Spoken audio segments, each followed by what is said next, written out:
to show you how to fasten off. At some point in any amigurumi pattern, it's going to tell you to fasten off, or sometimes it'll say fasten off with a long tail. And if you're fastening off with a long tail, it means you're going to use this working thread to sew the piece onto your amigurumi body. So maybe this is a spot that's going to go behind an eye to give a puppy a cute little eyeball spot. So here's how you fasten off.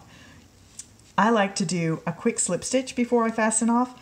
See how this gives you a little step up, how the single crochet makes a fairly abrupt step there?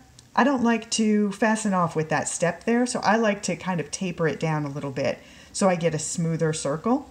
So I do a slip stitch first, and remember, for a slip stitch you're pulling it through that loop and through your final hoop in one step. And that is going to taper that down so you don't have that abrupt step. Now what you're going to do, I like to leave a pretty long tail. You can't add to it, so I like to cut things extra long just in case I need it. So I like to leave at least a foot of extra tail, sometimes even more.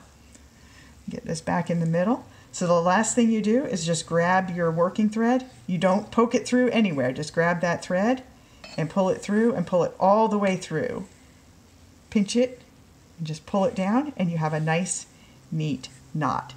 And then when I thread this onto a tapestry hook to sew it on, I do like to pull it through that stitch so it gets an even neater taper before I start sewing it on. But as far as fastening it off, this is all you do. You've got a nice secure end, and you're ready to sew it onto your amigurumi.